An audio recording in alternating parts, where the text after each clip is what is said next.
When I talk about art, I tell people it's not a product, it's an approach. It's the willingness to enter into what we don't know and to be mentored by that not knowing.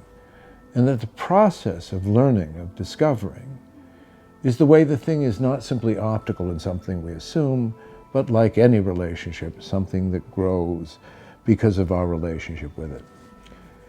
And a lot of questions about education, about learning and unlearning.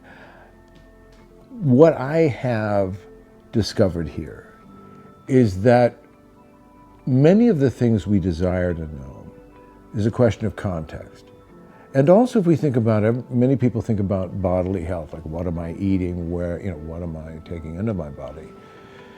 And we live in a time where the question is also the toxicity of the food we digest mentally. What are we assuming? And we had a progressive sense educationally that if I learn more, I will be more equipped to know. But in a way, we became more and more specialized and in a way more and more vast, but in a very focused way that in disciplines often created a type of self-limiting language, almost like Latin to the old church. You had to be a churchman to speak that language. And I believe that the keys, because I wanted to ask, well, why did we go through that, first of all? How do we learn about our operating system? Meaning, is there a way to take what I've learned and free myself from it? And I remember there was, when I was going to Juilliard as an acting student, I was also with the musicians, and we were all watching Rubinstein speak, Arthur Rubinstein. And he was very old, and we were very young. And he complimented all the Juilliard pianists for how well they played the notes. And then he said, now take that music and throw it away and play. And I got it in a moment, and I felt like the old person in the room. I said, oh, we can learn and learn and learn. What is it that frees us to play? Where can we play? And part of the realization now for myself, looking back and looking around a bit, is that why this becomes visual philosophy or philosophia, why the element of learning was not simply to learn more, but essentially to bring it full circle. And that's what the tarot wheel here, that's what the mandala wheel here, but also the setting here of this being my home. I've had discussion groups here for well over 40 years, every week. And like the library, looking at ancient traditions and mysteries and theosophy and Jung and folklore, all of these different questions, like we'd find in a library. Like, this is really interesting. I don't have to believe anything. These subjects are fascinating. And that's part of the question of education here. Because we have been educated on our journey, and if we think about this as ages, through the Piscean age, meaning a type of you will be rewarded, a type of child state to a type of parental structure. Meaning that if people are really smart, that's a sign that that's intelligence. Rather than what we would think more if we're at home, that's part of intelligence, but you've got a lot of other responsibilities. How do you live? How do you raise your children? How do you navigate the storms? What do you do when you're depressed? How do we manage this crazy, difficult, impossible thing called being oneself? What's the point? And I feel so deeply now that part of education, part of unlearning, like you could argue this couch is a couch. I'm sitting on it. I'm not disappearing in it because I've turned it into art as well. So it also tells a story. We can see the ark, we can see the ancestors, this journey, this oceanic journey. And if we wanted to, we could go into a narrative. We could just riff on it because it's visual. And we could all say, well, is it a couch or is it a painting? And we'd say, well, it's both. And then you say, yes, like the piano to the music. You see, the structure has the capacity not to be dissolved by its purpose, but to finally hold a greater union. And part of education is also the education of relationship with the things we seek to know. And if we understand why this is my home, and why your home is what is sacred, because you love the people, you love your home, you love your pets, you love your land, you're grateful. And we don't think of that as simply personal, but energetic. Then it says, yeah, what is being told to us here through art, through environment, through location, is that the missing key for who and what we are has always been the center of the wheel, meaning ourselves. And we have labored and been educated in religion and science and all of the equations that you don't matter. Where you live doesn't matter, and what's inside of you, well, there's probably not anything there.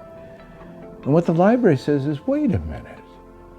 What if your imagination is waiting to be stimulated by more interesting stories? That you are as interesting as you are curious. And the intimacy key here is saying, so if I don't approach this question as something I have to prove, or as something I have to convince with, or even something that I want to disconnect me from where I live and love, but I want the story to connect me to where I live and love, so that when I go downstairs, I realize, oh, my effort was always to say, to restore meaning to ourselves is to restore meaning to the human journey.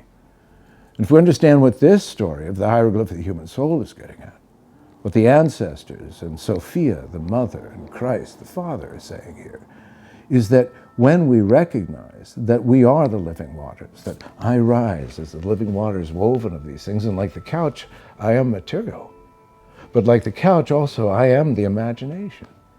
And I'm not swept away by it. I finally live with it. And that's why when we begin to recognize that our education now is not a general sense of more, but a specific sense of full circle, and that we can use a holographic model, a holistic model, a fractal model. But the model is that you're not born into time, you're born into creation, you are whole and holy. You are holographic. And therefore the question was never about more, or the question that you are not that, unless we look here. And it says, all right, in the painted cave, could it be like in the mother's womb, tens of thousands of years ago, we asked one question: what does it mean to be human? But like an infinite probability, meaning an electron following infinite probability, the question, what does it mean to be human? What does it mean to have a unique consciousness aware of its own consciousness, composed of a genius of cosmic consciousness? Because certainly you and I don't know how to build one of these, or even how they function, really. They're built of atoms, of pure energy, of consciousness and sentience that somehow holds together in time, so that we can live a structure like a book, page after page after page of our life. But like a story in the library, your life and my life are unique books. But the story here is at the heart of the story, is that the heart has always been the same. What does it mean? And so now, and if this is coming home, it's saying the technology is you. The storyteller is you. What heals the human soul in the hieroglyph of the human soul, in the picture language of the human soul, is the story that raises all of our energies. In the same way Christmas does, or celebration, whatever your story that brings you together with a sense of, I not only love being here, I love being here with these people. And I don't want to make my story for them or to myself that it's better somewhere else, because I can't imagine wanting to miss a moment. Even when it's difficult, at the end of the day, I couldn't imagine a more beautiful story. And that's to me what this has become. Over the last 21 years, now almost 22 years, a story that said, I needed to tell you with art, you're beautiful. Your story wasn't to get away. It was to finally come home. And to recognize now your education is begin to ask the question, not what you're against, but what you're for. It is a time not to learn more, but to trust more. but trust where you live. Because this is the one place I can turn off technology. I can close the door and say, these are my boundaries. This is very important, not simply to me personally, but to the human psyche. We need that personal space to be the place from which we begin to tell our story, because we are resetting, we are unlearning, we are unteaching, and we are trying to say, play the piano. It's not more notes, it's not different keys. It's finally putting it together in a way we can live with.